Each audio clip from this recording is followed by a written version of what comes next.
প্রিয় দর্শক, দেশে বিদেশে যে যেখান থেকে দেখছেন সবাইকে স্বাগত জানাচ্ছি এনটিভিতে আলোচনা ধর্মী অনুষ্ঠান সংলাপ প্রতিদিনের আজকের বিশেষ আয়োজনে জাহাঙ্গীরনগর বিশ্ববিদ্যালয়ের বৃষ্টি স্নাত বিকালে আমি মুকসিমুল আহসান এবং আমাদের সঙ্গে জাহাঙ্গীরনগর বিশ্ববিদ্যালয় যে আসন্ন কেন্দ্রীয় শিক্ষার্থী সংসদ নির্বাচন জাকসু সেটি নিয়েই মূলত আমরা আলোচনা করব এবং আলোচনার জন্য আমাদের সঙ্গে 6 জন প্রার্থী রয়েছে যারা গুরুত্বপূর্ণ পদে বিশেষ করে ভিপি এবং জিএস পদে নির্বাচন করছে বিভিন্ন প্যানেল থেকে।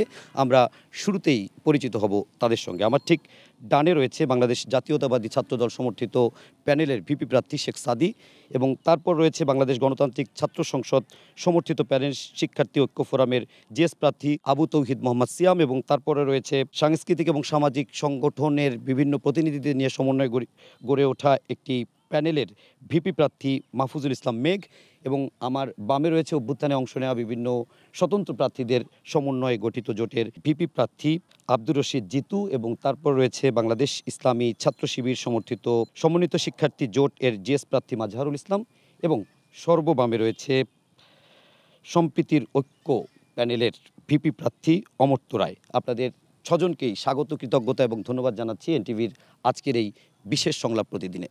আমি প্রথমেই জানতে চাচ্ছি শেখ সাদি, আপনি বাংলাদেশ জাতীয়তাবাদী ছাত্র দল সমর্থিত প্যানেলের ভিপি প্রার্থী। এই অভ্যুত্থানের আগে পরে কিংবা শিক্ষার্থীদের জন্য আপনারা কি করেছেন, কিংবা আরও সহজ করে যদি বলি শিক্ষার্থীরা কেন আপনাকে ভিপি পদে নির্বাচিত করবে এবং আপনার প্যানেলকে কেন বিজয়ী করবে? আচ্ছা, ধন্যবাদ আপনাকে কথা বলার সুযোগ করে দেওয়ার জন্য। সেই সাথে ধন্যবাদ জানাচ্ছি আমার সাথে উপস্থিত আমার সহ আলোচকবৃন্দ। পরন্ত বিকেলের শুভেচ্ছা নেবেন। আমরা যদি দেখি যে বিগত 15 বছরে বাংলাদেশের রাজনৈতিক কালচারে শিক্ষা প্রতিষ্ঠান থেকে শুরু করে গ্রাম শহর সমস্ত জায়গায় যে সাংস্কৃতিক নামে যে অপসংস্কৃতি চালু হয়েছিল, যার শিকার জাহাঙ্গীরনগর বিশ্ববিদ্যালয়ের ছাত্রদল থেকে শুরু করে সমস্ত বাংলাদেশের জাতীয়তাবাদী দল এবং তাদের জাতীয়তাবাদী ছাত্রদল, যার ফলে আমরা দেখেছি যে ক্যাম্পাসগুলোতে বা জাহাঙ্গীরনগর বিশ্ববিদ্যালয়ের ক্যাম্পাসে 15 বছর জাতীয়তাবাদী ছাত্রদলের নেতাকর্মীরা ফ্যাসিস্ট সরকারের পেটোয়া বাহিনী দ্বারা এমন কোনো অন্যায় বা জুলুমের শিকার যেটা হয়নি। সমস্ত ধরনের অন্যায় এবং জুলুমের শিকার হয়েছে জাতীয়তাবাদী ছাত্রদল। এই যখন গত বছর জুলাই আগস্ট আন্দোলনে ফ্যাসিস্ট হটানোর পরে আমরা বাংলাদেশ জাতীয়তাবাদী ছাত্রদল জাহাঙ্গীরনগর বিশ্ববিদ্যালয়ে শিক্ষার্থী বান্ধব অনেকগুলো কার্যক্রম আমরা হাতে নিয়েছি এবং সেগুলো খুবই সফলভাবে শিক্ষার্থীদের উপকার হয় এমন কাজ আমরা উপহার দিয়েছি। কি করেছেন? আপনারা যদি দেখতে চান যে আমরা শুরুতেই জুলাই আগস্টের বীরদেরকে স্মরণ করে অন্যরকম ফ্যাসিস্ট প্রদর্শনী করেছি।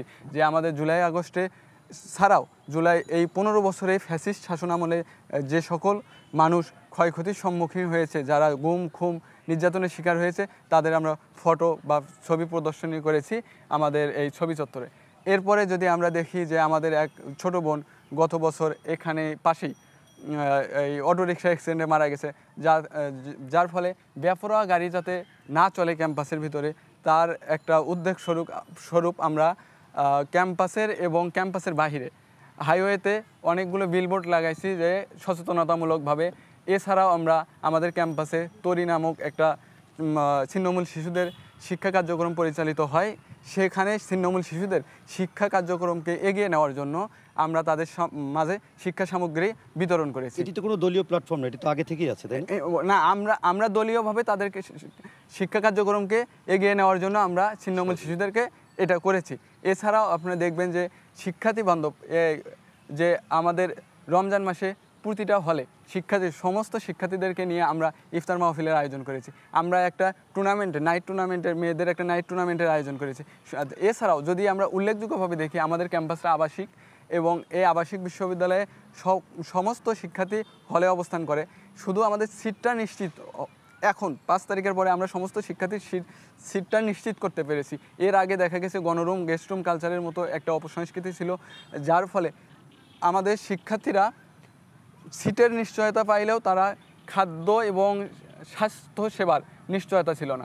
আমরা শিক্ষার্থীদের স্বাস্থ্যসেবাকে সামনে রেখে বা স্বাস্থ্যসেবার বিষয়টা মাথায় রেখে শিক্ষার্থীদের জন্য free hepatitis B vaccination programme চালু করেছি বা দিয়েছি, যেটা এখনও চলমান আছে, 4র্থ ডোজ চলবে। এই ভ্যাকসিনেশনের আওতায় আমাদের ক্যাম্পাসের অলমোস্ট 50% স্টুডেন্ট 5,000-এর উপরে স্টুডেন্ট এই ভ্যাকসিনেশন প্রোগ্রামের আওতায় এসেছে, যেটা একটা অনেক বড় ধরনের শিক্ষার্থী বান্ধব কাজ। যার জন্য মনে করি যে আমাদের সংগঠন এককভাবে শুধু জাতীয়তাবাদী ছাত্রদল জাহাঙ্গীরনগর বিশ্ববিদ্যালয়ে এতগুলো কাজ আমরা এই 1 বছরে করেছি। আমরা যদি নির্বাচিত হতে পারি, আমাদের কণ্ঠস্বর হবে সাধারণ শিক্ষার্থীদের কণ্ঠস্বর। ওকে, আমরা এখন একটু যাচ্ছি সিয়ামের কাছে। একটু সংক্ষেপে বলবেন যে আপনার প্যানেলকে মানুষ কেন ভোট দেবে, আপনাকে কেন ভোট দেবে? প্রথমত হলো যে বাংলাদেশ গণতান্ত্রিক ছাত্র সংসদের বাইরে গিয়ে এই প্যানেলের প্রত্যেকজন মানুষের শুধু এই গণঅভ্যুত্থান না, এই গণঅভ্যুত্থানের আগে থেকে একটা আলাদা আলাদা জার্নি আছে। এই প্যানেলের বেশিরভাগ মানুষ, আমরা যখন অনেকেই এই ফ্যাসিবাদী আমলে শেখ হাসিনার ভয়ে জয় বাংলা স্লোগান দিত, ছাত্রলীগের ভয়ে মিছিলে যাইতো, তখন আমরা আলাদা আলাদাভাবে পাঠচক্র, বিভিন্ন সভা সেমিনার, এগুলোর মাধ্যমে আসলে আমরা একটা গণঅভ্যুত্থানের স্বপ্ন দেখতাম। আমরা স্বপ্ন দেখতাম যে কিভাবে আসলে এই অঞ্চলের যারা মজলুম, দীর্ঘ 16 বছর 17 বছর ধরে মজলুম, সেই জায়গা থেকে তারা আসলে কীভাবে বের হয়ে, তাদেরকে কীভাবে বের করে আনা যায়, সে স্বপ্ন দেখতাম। সেই জায়গা থেকে আমরা আবার এই অভ্যুত্থানের পর আমাদের জাহাঙ্গীরনগর বিশ্ববিদ্যালয়ে প্রায় দীর্ঘ 33 বছরের যে জঞ্জাট, সেইখান থেকে আমরা মুক্তি পাওয়ার লক্ষ্যে যেই মানুষগুলো সেই গণঅভ্যুত্থানের আগে আমরা নতুন বাংলাদেশের স্বপ্ন দেখতাম, তাদেরকে আমরা একত্রিত করার চেষ্টা করেছি। আমরা এখানে স্বপ্ন দেখতাম যে কিভাবে জাহাঙ্গীরনগর বিশ্ববিদ্যালয়ের এই গণরুম, গেস্ট রুম, র্যাগিং কালচারকে আমরা বন্ধ করতে পারি। আমরা স্বপ্ন দেখতাম যে কিভাবে আসলে জাহাঙ্গীরনগর বিশ্ববিদ্যালয়ের এই যে শিক্ষকরা যারা আসলে কারেন্ট চলে গেলে আর পড়াইতে পারে না, যাদের স্লাইড দেখে পড়াইতে হয়, আমরা স্বপ্ন দেখতাম যে যারা আসলে বিশ্ববিদ্যালয়ের শিক্ষক, যারা আসলে বাইরে প্রাইভেট বিশ্ববিদ্যালয়ে ক্লাস নেয় 80টা, কিন্তু বিশ্ববিদ্যালয়ে জাহাঙ্গীরনগর বিশ্ববিদ্যালয়ে ক্লাস নেয় 8টা। আমরা স্বপ্ন দেখতাম যে টিউটোরিয়ালের খাতা আমাদের পরীক্ষা দিয়ে ফেলি, কিন্তু ফাইনাল পরীক্ষা হয়ে যাওয়ার পরেও সেই টিউটোরিয়ালের খাতার আমরা নাম্বার পাই না। আমরা স্বপ্ন দেখতাম যে আপনার এই যে বিশ্ববিদ্যালয়, এই রেজিস্টার বিল্ডিং, সেই রেজিস্টার বিল্ডিংয়ে গেলেই বলতো লাঞ্চের পরে আসেন। এই বিশ্ববিদ্যালয়ের রেজিস্টার বিল্ডিংকে কীভাবে আসলে আপনার একটা ওয়ান ট্যাপ সলিউশনের ভিতরে আনা যায়। সেই জায়গা থেকে আমরা গণঅভ্যুত্থানের পরে যাদের হাত ধরে গণঅভ্যুত্থান হয়েছে, বিশ্ববিদ্যালয়ের সকল শিক্ষার্থী, বিভিন্ন মানুষকে নিয়ে আমরা এই প্যানেলটা করেছি। এবং আমাদের এই বাংলাদেশ গণতান্ত্রিক ছাত্র সংসদ সাধারণ শিক্ষার্থীদেরকে নিয়ে সবচেয়ে বড় যে কাজগুলো করেছে সেগুলো হলো আপনার, আমরা এই অভ্যুত্থানের পর সর্বপ্রথম এবং সকল শিক্ষার্থীকে সাথে নিয়ে আমরা এই যে বিশ্ববিদ্যালয়ে যে 14, 15, 17 তারিখে যে হামলা হয়েছিল, সেই হামলার বিচারের লক্ষ্যে আমরা কাজ করছি। আমরা এখন পর্যন্ত কাজ করে যাচ্ছি যে বিশ্ববিদ্যালয়ের শিক্ষার্থীদের আমরা অলরেডি বিশ্ববিদ্যালয় প্রশাসনের মাধ্যমে শিক্ষার্থীদের প্রাতিষ্ঠানিক বিচারটা আমরা কমপ্লিট করানোর ক্ষেত্রে আমরা ভূমিকা রেখেছি। আমরা বলছি না যে সম্পূর্ণ জায়গাটা আমরা করছি, কিন্তু আমরা বিশ্ববিদ্যালয়ের সাধারণ শিক্ষার্থী এবং অন্যান্য সচেতন শিক্ষার্থীদের সাথে নিয়ে এই আন্দোলনটা আমরা করেছি। আমরা বিশ্ববিদ্যালয়ের শিক্ষক যারা আসলে এই হামলার সাথে জড়িত ছিল, তাদেরকে সাথে নিয়ে আমরা কাজ করেছি। আমরা জাহাঙ্গীরনগর বিশ্ববিদ্যালয়ে অটোমেশন নিয়ে আমরা কাজ করেছি। এবং আমরা এটাও বলতে চাই যে এই অটোমেশনের যে দাবিটা বিশ্ববিদ্যালয় প্রশাসন মেনে নিয়েছিল, সেই দাবিটা এখন পর্যন্ত বাস্তবায়ন হয় নাই, কারণ বিশ্ববিদ্যালয়ের শিক্ষকদের একটা দৌরাত্ম্য, তাদের টেন্ডার নেওয়ার একটা দৌরাত্ম্য। আমরা সেই জায়গায় কাজ করছি। বিশ্ববিদ্যালয়ের শিক্ষক শিক্ষার্থীদের যে ক্ষমতার ভারসাম্যটা নষ্ট হয়েছে, সেই ক্ষমতার ভারসাম্যটা আমরা এতটুকু বুঝলাম যে আপনারা অনেক কাজ করেছেন, ভবিষ্যতে হয়তো এই কাজগুলোর মূল্যায়ন মানুষ করবে। মেঘ, আপনার কাছে একটু জানতে চাই, আপনি সাংস্কৃতিক ভুক্ত সংগঠনগুলোকে নিয়ে কাজ করেন, সাংস্কৃতিক সংগঠনগুলো আছে, সামাজিক সংগঠনগুলো আছে, আপনার কাছে কেন মনে হয় যে যারা সাহিত্য সংস্কৃতি করে, যারা রাজনীতি একটু বিমুখ থাকার চেষ্টা করে, তাদেরকে এই রাজনৈতিক প্ল্যাটফর্ম, যদিও কোনো দলীয় রাজনীতির কথা বলছি না, তারা কি আসলে খুব বেশি উপভোগ করবে কিংবা স্বতঃস্ফূর্তভাবে আপনাদেরকে সমর্থন দিবে কিনা? আচ্ছা, প্রথমেই আমি একটু আপনার কোশ্চেনে কারেকশন করতে চাই। জাহাঙ্গীরনগরের যে কালচারটা, আমরা আমি প্রায় 6-7 বছর ধরে এই ক্যাম্পাসে আছি। আমরা দেখতে পেয়েছি যখন ছাত্রলীগের একক রাজত্ব ছিল এখানে, অন্য কোনো পলিটিক্যাল পার্টি সেখানে মুভি করতে পারছিল না, জাহাঙ্গীরনগর কিন্তু থেমে থাকেনি। জাহাঙ্গীরনগর সবসময় অন্যায়ের বিরুদ্ধে কথা বলেছে। আমরা 2019-এর আন্দোলন দেখেছি, 2018-তে আমরা যখন ঢুকেছি তখন কোটা নিরাপদ সড়ক আন্দোলন হয়েছে, এরপর কোটা আন্দোলন হয়েছে, তারপর ভিসি বিরোধী আন্দোলন হয়েছে, দুর্নীতির বিরুদ্ধে জাহাঙ্গীরনগরের আন্দোলন হয়েছে। এছাড়াও 2024-এর শুরুতে আমরা ধর্ষণ বিরোধী আন্দোলন করেছি। এবং প্রায় 13-14 বছর পর জাহাঙ্গীরনগরের সাধারণ শিক্ষার্থীরা, যাদেরকে আমরা ওই সামাজিক সাংস্কৃতিক সংগঠনের বিভিন্ন মানুষ বলছি, তারাই কিন্তু এইখানে যে দুর্নীতিবাজ শিক্ষক যারা ছিলেন, যেই প্রক্টর বিগত 13 বছর ধরে তার একক রাজত্ব চালাচ্ছিলেন, তাদেরকে কিন্তু সরিয়েছে। এরপর 24-এর আন্দোলনে এনাদের সপ্রভৃত অংশগ্রহণ ছিল। এখন কেন আমাকে ভোট দিবে, বা আমার প্যানেলকে বা আমার সাথে যারা আছেন তাদেরকে কেন ভোট দিবে, এই কোশ্চেনে যদি আসি, প্রথমে আমি বলতে চাই একটা পয়েন্ট, সেটা আমাদের কোনো পলিটিক্যাল ব্যারিয়ার নাই। বাংলাদেশে হয়ে যায় কি আর্থসামাজিক প্রেক্ষাপটে আপনি যখন একটা পলিটিক্যাল পার্টি করবেন তখন পলিটিক্যাল পার্টির উপর থেকে আপনার উপরে অনেক প্রেশার আসবে। দেখা যাবে যে কিছু জায়গায় আপনি সব কথা বলতে পারছেন না, কিছু জায়গায় সব কাজ করতে পারছেন না। তখন আপনার মনস্তাত্ত্বিকভাবে আপনি হচ্ছে কিছু জায়গায় সংকুচিত হয়ে যাবেন, যেই সংকোচনের জায়গাটা আসলে আমাদের নেই। আমরা চাইলেই আমরা যেই কাজগুলো করতে চাই সেগুলো করতে পারবো, কারণ আমাদের কারো মানে ছায়া মারাতে হচ্ছে না বা ছায়ার ভেতর থাকতে হচ্ছে না, একটা ব্যারিয়ারের ভিতর থাকতে হচ্ছে না। এইটা একটা বিষয় আমাদের পজিটিভ সাইড। আরেকটা বিষয় যেটা আছে যে সামাজিক সাংস্কৃতিক বলতে আসলে আমরা তো সমগ্র সংগঠন নিয়ে আসছি না, এখানে সেই মানুষগুলোই আসছেন যাদের হচ্ছে আদর্শগতভাবে আমরা এক জায়গায় হয়েছি, যে আমরা সারা জীবন জাহাঙ্গীরনগর মানে জাহাঙ্গীরনগর শিক্ষা জীবনে সাধারণ শিক্ষার্থীর অধিকারে কাজ করেছি, ন্যায্যতা আদায়ের দাবিতে আমরা মাঠে ছিলাম। এবং হচ্ছে এর ফলে হচ্ছে আমরা আমাদের আরেকটা যেই পজিটিভ সাইড বলবো সেটা হচ্ছে আমরা প্রত্যেকটি পদে এমন মানুষকেই দাঁড় করাচ্ছি যার একটি পূর্বের ইতিহাস আছে ওই সেক্টরে, যার ফলে আমরা হয়তো পূর্ণাঙ্গ প্যানেল ঘোষণা করতেও পারবো না, কিছু কিছু পদে হয়তো আমরা ছেড়ে দেবো, কারণ আমরা ওরকম যোগ্য প্রার্থী পাইনি বা যোগ্য প্রার্থী অন্য কোনো প্যানেলে গিয়েছেন। আমরা ওই সম্মানটাও রাখি যে শুধুমাত্র আমার প্যানেলে আসবে আর কেউ জায়গা পাবে না, এটাও তো আমরা বিশ্বাসী, ইনক্লুসিভিটিতে বিশ্বাসী। তো ওই জায়গা থেকে যদি জাহাঙ্গীরনগরের শিক্ষার্থী মনে করে যে হচ্ছে আমাদের ভোট দেওয়া যায়, তাহলে ভোট দেবে। সর্ববামে যে রয়েছে অমর্ত্য রায়, যিনি সম্প্রতির ঐক্য প্যানেল থেকে এসছেন, আমি একটু জানতে চাই যে আপনার প্যানেলে আসলে কারা আছে, তাদের সাংস্কৃতিক পরিচয় কীরকম, রাজনৈতিক পরিচয় কীরকম, আপনাদের প্যানেলের এক্সক্লুসিভিটি কী, কেন আপনাদেরকে শিক্ষার্থীরা ভোট দেবে?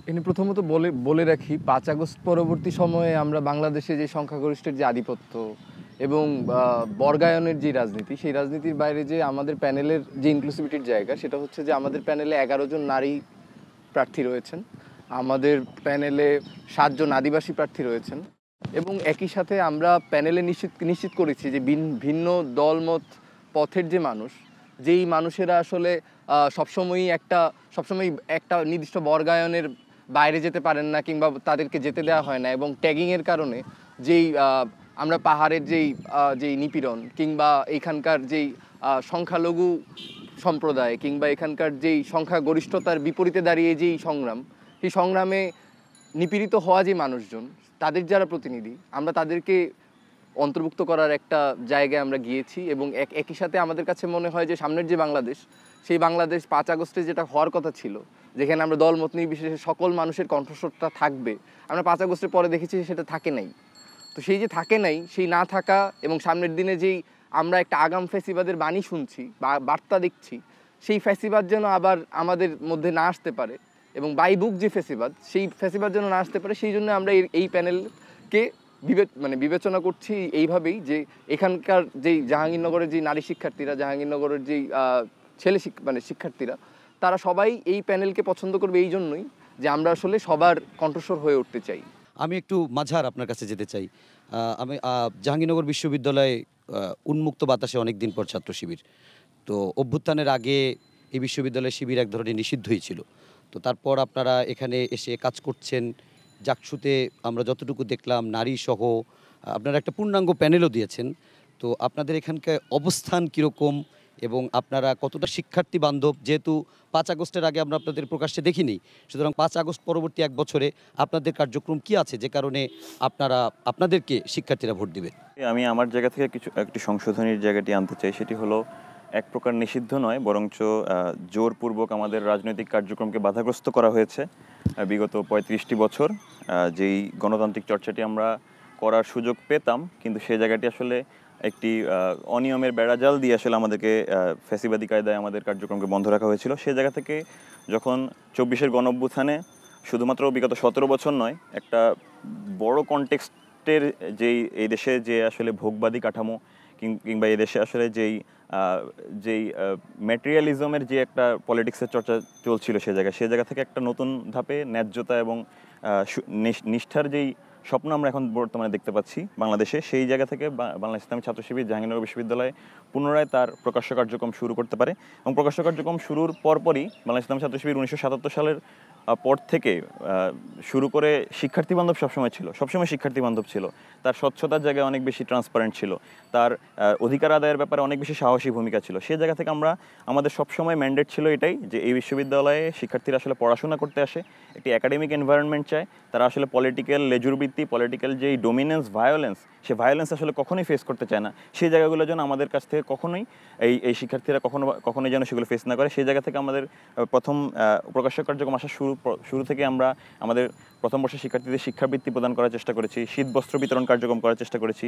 আমরা ক্যাম্পাসের শিক্ষার্থীদের স্বাস্থ্য সচেতনতার জন্য নারী এবং পুরুষ শিক্ষার্থীদের নিয়ে প্রায় 1500 শিক্ষার্থীদেরকে নিয়ে হেলথ ক্যাম্প আয়োজন করেছি। আমরা বিভিন্ন সুবিধাবঞ্চিত শিশুদের মাঝে শিক্ষা সামগ্রী বিতরণ করার পাশাপাশি রমজান কেন্দ্রিক অনেক আয়োজন, গণ ইফতার, বিভিন্ন এরপর জুলাই গণঅভ্যুত্থানে গুরুত্বপূর্ণ ভূমিকা যারা রেখেছে, যাদের কারণে আসলে এই নতুন পরিবেশ আমরা পেয়েছি, তাদেরকে সম্মাননা প্রদান, ইফতার মাহফিল, সংবর্ধনা, মতবিনিময় সহ অনেক কার্যক্রম করেছি। এবং একই সাথে দেশি এবং বিদেশি যেই ন্যায়ের পক্ষে যে কণ্ঠস্বর তোলা, সেই কণ্ঠস্বর তোলার জায়গায় আমরা সবসময় সরব ছিলাম। আমরা আসলে শিক্ষার্থীদের কাছাকাছি যেতে চেয়েছি এই জায়গায় যে আমরা আসলে আমাদের স্বচ্ছতা এবং দক্ষতার জায়গায় অনেক বেশি কনফিডেন্ট, যে তারা আসলে যে ক্যাম্পাস, যে এনভায়রনমেন্টটা দেখাতে চায়, সেই জায়গাটা আসলে আমরা সার্ভ করার ক্ষেত্রে অনেক বেশি ক্যাপাবল।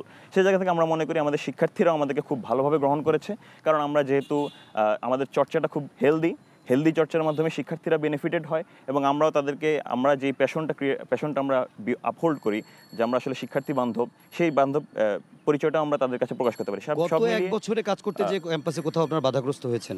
না, গত এক বছরে আমরা এই ক্যাম্পাসে কাজ করতে গিয়ে উল্লেখযোগ্য কোনো বাধাগ্রস্ত হওয়ার মতো পরিস্থিতি সৃষ্টি হয়নি। জাহাঙ্গীরনগর বিশ্ববিদ্যালয় ক্যাম্পাসের যেই পলিটিক্যাল এনভায়রনমেন্ট, সেই এনভায়রনমেন্টটা বাকি সব বিশ্ববিদ্যালয় কিংবা দেশের অন্যান্য জায়গা থেকে অনেক বেশি ডিফারেন্ট, এটার প্রশংসা আসলে করতে হয়। সেই জায়গা থেকে আসলে এই ক্যাম্পাসে একটা সুন্দর সহাবস্থানের রাজনীতি আছে বলে আমি বিশ্বাস করি। ওকে, আব্দুর রশিদ জিতু, আপনার কাছে যাই। গণ অভ্যুত্থানে যেসব সমন্বয়করা খুব গুরুত্বপূর্ণ ভূমিকা পালন করেছে, তার ভিতরে আপনিও একজন। আপনি যেমন অনেক ভাইব্রেন্ট একজন প্রার্থী, আপনার প্যানেলের বাকি প্রার্থীরা কি আপনার মতো কিনা? কেননা একজন ব্যক্তি যে জাকসুকে কতটুকু পরিবর্তন করতে পারবে, আর একটি প্যানেল কিভাবে পরিবর্তন করতে পারে, এবং অভ্যুত্থান পরবর্তীতে ভাগ বিভাগ বিভিন্ন কিছু হবে, কিন্তু আপনাদের অংশের প্রতি কেন শিক্ষার্থীরা আস্থা রাখবে, আপনাদের প্যানেলকে বা আপনাকে কেন ভোট দেবে? দীর্ঘ 33 বছর পর আমাদের সামনে জাকসু এসেছে, এবং এই জাকসু নিয়ে আমাদের শিক্ষার্থী এবং যারা প্রার্থী আছেন এবং জাহাঙ্গীরনগরের অন্য যারা স্টেক সবার মধ্যে একটা উৎফুল্ল বিরাজ করছে। তো এই 33 বছর পরে আসলে যখন জাকসুর হাওয়া ক্যাম্পাসে এসেছে, আমরা দেখেছি যে অনেক প্রার্থী, যে বিভিন্ন শিক্ষার্থী বান্ধব যে ইস্তেহার নিয়ে ভোটারদের কাছে যাচ্ছেন, কিন্তু জাকসুতে যেই পদগুলো আছে, আমি যেহেতু স্বতন্ত্র থেকে নির্বাচনটা করছি, তো আমি চেষ্টা করছি স্বতন্ত্র থেকে। আমরা দেখেছি যে প্রচুর সংখ্যক হল সংসদ এবং কেন্দ্রীয় সংসদে প্রার্থী হয়েছে। আমি তাদেরকে একসাথে করে যেই সেক্টরে যোগ্য, যেই পদের জন্য যোগ্যতা রাখেন, আমি তাদেরকে এক করার চেষ্টা করেছি। আমি যদি আপনাকে একটু ছোট্ট উদাহরণ দিই, আমাদের এখানে যেই শিক্ষক গবেষণা বিষয়ক সম্পাদক নামে একটা পদ আছে, এই সম্পাদকে আমরা জাহাঙ্গীরনগর বিশ্ববিদ্যালয়ে যে রিসার্চ সোসাইটি আছে, সেই রিসার্চ সোসাইটির যিনি ফাউন্ডিং সেক্রেটারি ছিলেন এবং যিনি রিসার্চ নিয়ে কাজ করেন, তাকে আমরা এখানে শিক্ষক গবেষণা সম্পাদক হিসাবে প্রার্থী হিসেবে মনোনীত করেছি। আমাদের এখানে যে ক্রীড়া সম্পাদক হিসাবে যিনি থাকবেন, যিনি ক্রীড়া জগতে খুব সবচেয়ে ক্যাম্পাসে পপুলার ফেস, এবং ক্রীড়া জগতে যিনি তার অনেক অবদান আছে, তাকে আমরা এখানে প্রার্থী হিসেবে মনোনীত করছি। এবং অন্য পদগুলো কিন্তু আমরা যোগ্যতা ভিত্তিতে এখানে তাদেরকে তুলে আনার চেষ্টা করছি। তো আমরা বিশ্বাস করি জাকসু শুধুমাত্র একটি প্যানেল নয়, এখানে কিন্তু শিক্ষার্থীরা ব্যক্তি দেখে বাছ বিচার করবে যে ওই ব্যক্তি ওই পদের জন্য যোগ্য কিনা, এবং ওই পদে গেলে আসলে সে কী কাজ করার সক্ষমতা রাখবে। আমি সেই বিষয়টি গুরুত্ব দিয়ে যোগ্য ব্যক্তিদের যোগ্য পদগুলো থেকে আনার চেষ্টা করেছি, এবং আমি বিশ্বাস করি প্যানেল দেখে নয়, দল দেখে নয়, শিক্ষার্থীরা ব্যক্তি দেখে ভোট দিবেন। আমরা বিশ্বাস করি বিগত দিনে যে অনেকে হয়তো অনেক কিছু করেছেন, ক্যাম্পাসে আরও করার চেষ্টা আছে, কিন্তু ওই পদের জন্য ওই ব্যক্তি যদি সেখানে সুইটেবল না হয়, আসলে শিক্ষার্থী সেখানে ভোট দিবেন না। কারণ আমাদের জাহাঙ্গীরনগর বিশ্ববিদ্যালয়টা আবাসিক বিশ্ববিদ্যালয়, এখানে সবাইকে চিনি, কার কেমন বৈশিষ্ট্য, কার কাজ করার সক্ষমতা কতটুকু। নির্বাচনের আগে আমি বিশাল এক ইশতেহার দিলাম, কিন্তু আমি কোনো কিছু বাস্তবায়ন করতে পারলাম না। আমি সেটা করতে চাচ্ছি না। আমি চাচ্ছি যোগ্য ব্যক্তিদেরকে, যেহেতু 33 বছর পর জাকসু আসছে, যাতে একটি কার্যকর জাকসু হয়, যাতে শিক্ষার্থীরা অনুধাবন করে যে কেন আমাদের জাকসু দরকার, প্রতি বছর জাকসু হওয়া কেন দরকার। সেরকম একটি কার্যকর জাকসু উপহার দেওয়ার জন্য আমি যোগ্য স্বতন্ত্র প্রার্থীদেরকে নিয়ে একটি স্বতন্ত্র জোট করছি, এবং তাদেরকে নিয়ে আমি নির্বাচনটা করব। আমি বিশ্বাস করি যোগ্যতাকে যদি শিক্ষার্থীরা মূল্যায়ন দেন, তাহলে অবশ্যই আমাদেরকে ভোট দিবেন। আর একটা বিষয়, 24-এর গণ অভ্যুত্থান যখন চলছিল, এই গণ অভ্যুত্থানে আমরা জানি যে কোটাকে দূর করে মেধাভিত্তিক দেশ গঠনের স্বপ্ন দিয়ে কিন্তু আমরা রাজপথে নেমেছিলাম। পরবর্তীতে এই আন্দোলন অন্যদিকে দাবিত হয়, এবং জানেন যে আমাদেরকে এটা একটা গণ অভ্যুত্থান সফল হয়। তো আমাদের 24-এর গণঅভ্যুত্থানের পরবর্তী সময়ে এসে আমরা এখনও কি বিশ্বাস করি যে পৃথিবীর অপরাপর দেশের সাথে কম্পিটিশন করে যে বাংলাদেশও কি মেধাকে গুরুত্ব দিব এবং মেধাভিত্তিক দেশ গঠনের স্বপ্ন আমাদের শিক্ষার্থী কিন্তু এখনও আছে। তো সেই দৃষ্টিকোণ থেকে আমি মেধাকে গুরুত্ব দিয়ে সেভাবে প্যানেল সাজাচ্ছি এবং বিশ্বাস করি শিক্ষার্থীরা আসলেই মেধাকে গুরুত্ব দিবেন এবং একটি মেধাভিত্তিক দেশ গঠনের স্বপ্ন দেখে যে জাকসুকে কার্যকর করার জন্য সর্বোচ্চ আমাদের পাশে থাকবেন। 24-এর অভ্যুত্থানের পর বাংলাদেশ অনেকটা বদলে গেছে, বিশেষ করে বিশ্ববিদ্যালয়গুলো থেকে শুরু করে শিক্ষাঙ্গনে অনেক জন আকাঙ্ক্ষার সৃষ্টি হয়েছে। সেই আকাঙ্ক্ষায় আগের পুরাতন ছাত্র রাজনীতিও মানুষ চায় না, নতুন রাজনীতি চায়। জাকসু সহ সব ছাত্র সংসদ চালু থাকুক এটিও তারা চায়, গণরুম গেস্ট রুম কালচার না থাকুক সেটিও চায়। অতীত ইতিহাস থেকে শিক্ষা নিয়ে ছাত্রদল নিজেদেরকে আরও কতখানি ইতিবাচক করে ভাবছে। আপনারা দেখবেন যে জাহাঙ্গীরনগর বিশ্ববিদ্যালয়ে আবাসিক বিশ্ববিদ্যালয় হওয়া সত্ত্বেও গত 15 বছরে একটা ফার্স্ট ইয়ারের স্টুডেন্ট সে মানবতার জীবনযাপন করেছে। 1 বছর গণরুম, পরের বছর গেস্ট রুমের অত্যাচার সহ্য করতে করতে একদম মানসিক বিকারগ্রস্ত বা মানসিক উন্মাদ করে দেওয়া হয়েছে। সেখান থেকে এই 5 আগস্টের পরে প্রথমেই রাজনৈতিক অরাজনৈতিক সমস্ত সংগঠন মিলে বা আমরা সম্মিলিত জাহাঙ্গীরনগরের শিক্ষার্থী গণরুমকে গেস্ট রুমকে বিদায় জানিয়েছি এবং জাতীয়তাবাদী ছাত্রদলের সমর্থিত প্যানেলের ভিপি প্রার্থী হিসাবে আমি বা জাতীয়তাবাদী ছাত্রদলের মীর মোশাররফ হোসেন হলের সভাপতি হিসাবে শুধু প্রতিশ্রুতি নয়, কাজের মাধ্যমে আমরা দেখেছি যে গত 1 বছরে আমরা আমাদের কর্মী বৃদ্ধির জন্য অথবা কর্মী সংগ্রহের জন্য একটা সিঙ্গেল ছাত্রকেও প্রেশার ক্রিয়েট করা অথবা তাদেরকে জোর করা, জুলুম করা এরকম কোনো নজির নেই। এরকম নজির না থাকা সত্ত্বেও আপনি দেখবেন আমরা প্রায় 500 জনের অধিক সংখ্যক সদস্য নিয়ে আমরা কমিটি করেছি। সেখানে 300-এর উপরে অধিক ছাত্র যারা রানিং স্টুডেন্ট এবং হলগুলোতে যদি আমরা দেখি গত 8 তারিখে আমরা যে কমিটি করেছি প্রতিটা হলে সেখানে ছাত্রত্ব রয়েছে এই রকম ছাত্র অথবা রানিং ছাত্রদেরকে দিয়ে সর্বোচ্চ প্রায়োরিটি দিয়ে আমরা কমিটিগুলো করেছি। সেখানে দেখা গেছে আমাদের 3rd ইয়ারের ছাত্র সে হল সভাপতি হয়েছে। তার মানে কি আমরা গণরুম গেস্ট রুমকে বিদায় জানিয়ে আমরা শিক্ষার্থী বান্ধব এবং শিক্ষার্থীদের আশা আকাঙ্ক্ষার প্রতীক যেভাবে ছাত্র রাজনীতি হওয়া দরকার, ছাত্রদের কণ্ঠস্বর হিসাবে ছাত্র রাজনীতি হওয়া দরকার, ছাত্রদের প্রতিনিধি হিসাবে ছাত্র রাজনীতি হওয়া দরকার, সেই দিকে আমরা আমাদের কাজকে ত্বরান্বিত করেছি। আমরা শুনছি যে আপনারা নতুন একটি প্যানেল ঘোষণা করেছেন, অনেকেই বলছে যে অনেকে চেনে না, এটির কারণ কি? আসলে আপনারা প্রেজেন্ট শিক্ষার্থীদের নিয়ে করার কারণে এটি হয়েছে নাকি ক্যাম্পাসে তাদের কার্যক্রম একটু কম ছিল? আমাদের দলের অনেক বেশি কর্মী সংখ্যক, অনেক বেশি স্টুডেন্ট হওয়ার জন্য যদি বলা হয় যে কেউ কাউকে চেনে না তা নয়, আমাদের দলের প্রতিটা মেম্বারকে আমরা চিনি। অনেকেই হয়তো বলবে যে আপনারা একে অপরকে চিনতেছেন না এই জন্য প্যানেল ঘোষণা করতে দেরি হয়েছে, তা না। আমরা যা বলতে চাই যে আমাদের একটি পদের বিপরীতে আমাদের 1-এর অধিক যোগ্য প্রার্থী ছিল, যার জন্য যোগ্যতার মাপকাঠিতে আমরা বিভিন্ন স্তরে পরিমাপ করে সর্বোচ্চ যোগ্য প্রার্থীকে আমরা সেই পদের জন্য বা সেই সম্পাদকের জন্য মনোনীত করেছি। আমি সিয়ামের কাছে একটু যেতে চাই। অভ্যুত্থানের পর্যন্ত আপনাদের পন্থী বা অভ্যুত্থানের জুলাই যোদ্ধা বলি, আমি কোনো নাম সম্বোধন করতে চাচ্ছি না, একটা খুব ভালো রোল ছিল, আপনাদের জাতির শ্রেষ্ঠ সন্তান ধরা হতো। বিভিন্ন কারণে সেটি এখনও আছে, আবার বিতর্কিত হয়েছে। তো সেটির কোনো প্রভাব জাহাঙ্গীরনগরে এই শিক্ষার্থী সংসদ নির্বাচনে পড়বে কিনা, এবং আপনাদের ভিতরেও যদি নিজেদের ভিতরে বিভক্ত হয়ে প্যানেল করেন তার কারণেও কোনো নেতিবাচক প্রভাব পড়বে কিনা? জাহাঙ্গীরনগর বিশ্ববিদ্যালয়ের পলিটিক্যাল এনভায়রনমেন্ট সারা বাংলাদেশের থেকে আলাদা। আমি এটা খুব গর্ব করে বলতে পারি যে সমন্বয়ক শব্দটা যে পরিমাণ ডিহিউম্যানাইজেশন অভ্যুত্থানের পরে থেকে করা শুরু হয়েছে সেটার কোনো ছাপ জাহাঙ্গীরনগর বিশ্ববিদ্যালয়ে পড়ে নাই। আমরা জাহাঙ্গীরনগর বিশ্ববিদ্যালয়ে একদমই অটোনোমাসলি পলিটিক্স করার ট্রাই করেছি, এবং যারা মনে করে যে এনসিপির সাথে আমাদের কোনো লেজুরের সম্পর্ক আছে কিনা, আমরা খুব স্পষ্ট করে বলতে চাই যে এনসিপির সাথে আমাদের একটা আদর্শিক সম্পর্ক আছে, যেহেতু আমরা একই সাথে এই অভ্যুত্থানে আমরা পার্ট হয়েছি এবং একই সাথে একটা নতুন বাংলাদেশ গড়ার স্বপ্ন দেখেছি। সেই জায়গা থেকে আমাদের কিছু বড় ভাইরা জাতীয় রাজনীতিতে গিয়েছে, আমরা যারা তাদের আদর্শ তাদের সাথে একসাথে পলিটিক্স করা শিখেছি, আমরা ক্যাম্পাসে সেই আদর্শটা বাস্তবায়ন করার চেষ্টা করি। সেই জায়গায় আদর্শটা কি?